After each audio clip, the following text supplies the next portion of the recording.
সবাইকে বার করে রাখো, সবাই খবর দিচ্ছে।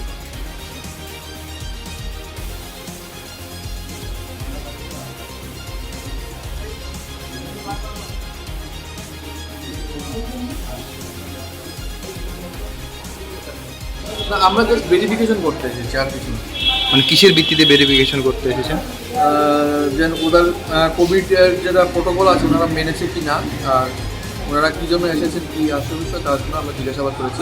একসঙ্গে দুজন লোক, হ্যাঁ, আমাদের সন্দেহের অতীত, তার জন্য আমরা এটা দেখতে এসেছি। গতকালে 4 জনকে পূর্ব থানায় অ্যারেস্ট করেছে, এটার পরিপ্রেক্ষিতে কি এখানে আসে? হ্যাঁ, এটা তো আছেই। তার সঙ্গে আমরা এখানে এতজন লোক, একটা কোভিডের প্রোটোকল চলছে, একসঙ্গে একই করে 25 জন 30 জন লোক কী করছে এটা আমরা দেখতে এসেছি। কোনখান থেকে আসে তারা? কোনখান থেকে তারা তো সবাই বলছে কলকাতা থেকে এসেছে। কি কারণ? আমরা ভেরিফিকেশন করছি ওদের আসল নাম, আসল ঠিকানা কি, আসল পরিচয়, আসল কি, সব কিছু আমরা পরীক্ষা করে তারপর আমরা একটা কিছু বলতে পারবো। এর আগে আমরা এখন পর্যন্ত প্রাথমিক তদন্তে কোনো কিছু পুরার টেস্টের কোনো কাগজপত্র বা কোনো এখানে কি ওরা আইসি কি কারণে জানতে পেরেছে? না, প্রাথমিক তদন্তে ওরা বলেছে ওরা ঘুরতে এসেছে। এই দেখছি আমরা কি ইনভেস্টিগেশনে কি আছে দেখবো, আমরা দেখে তারপর আমরা তাদেরকে জানিয়ে দেবো। পার্টির কাজের জন্য এসছে, পার্টির কাজের জন্য আসতেই পারে। এখন প্রশ্নটা হচ্ছে পুলিশও ইনভেস্টিগেশন করতে পারে, ঠিক আছে, এনকোয়ারি করতে পারে, সেটা পুলিশের অধিকার রয়েছে। কিন্তু কালকে রাত্রে যে 5 জনকে আমার বাড়ি থেকে পূর্ব থানায় নেওয়া হয়েছিল, আমাকে বলে গিয়েছে যে ওদেরকে ছেড়ে দেবে জিজ্ঞাসাবাদ করে। কিন্তু তাদের মধ্যে একজন যেহেতু লয়ার, ওনাকে ছেড়ে দেওয়া হয়েছে, বাকি 4 জনকে পুলিশ অ্যারেস্ট করেছে, আজকে কোর্টে তুলবে। সেটা অন্যায়, কারণ পুলিশ আগামী, দেখুন, নির্বাচনের সড়ক প্রচার শেষ হবে 23 তারিখ 4টার সময়। 23 তারিখ 4টার সময় নির্বাচনী সড়ক প্রচার শেষ হবে।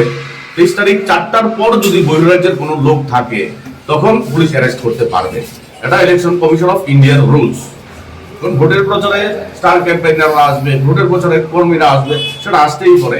এবং 2018 নির্বাচনের পূর্বে বিজেপিও ইউপি, বিহার, আসাম থেকে লোক এনেছিল সেটা, এবং ইউপি থেকে বিজেপির বাইক এসেছিল 200 খানা। বামফ্রন্ট সরকার কিন্তু তখন তাদের বাধা দেয়নি।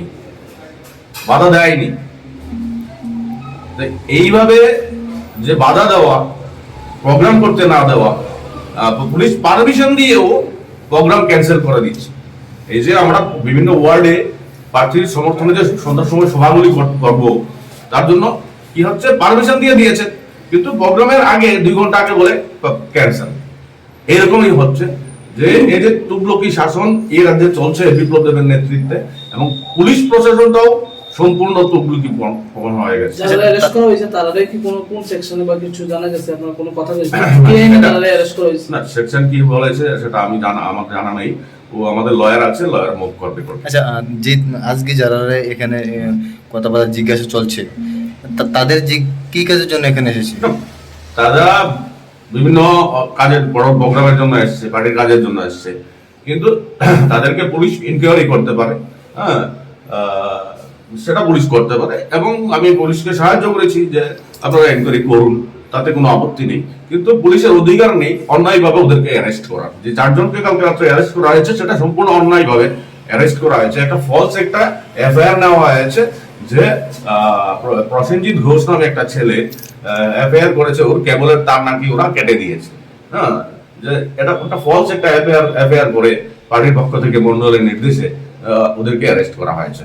এখন এখানে যে যাদেরকে হ্যারাসমেন্ট করা হচ্ছে তারাও ইন্ডিভিজুয়ালি পুলিশের বিরুদ্ধে মামলা করবে। তারা প্রত্যেকে ইন্ডিভিজুয়ালি পুলিশের বিরুদ্ধে মামলা করবে কোর্টে, তাদেরকে হেনস্থা করা হচ্ছে বলে। এখন বাকি যারা জিজ্ঞাসাবাদ করে তারা কি পুলিশ অ্যারেস্ট করছে বা কোনো নিয়ে যাওয়া? না, আমাকে এখনো কিছু ওরা বলেনি। ওরা বলছে ওরা ইনভেস্টিগেশন করছে, হবে 30-40 জন, 30-35 জনের মতন। তারা কোনখানে?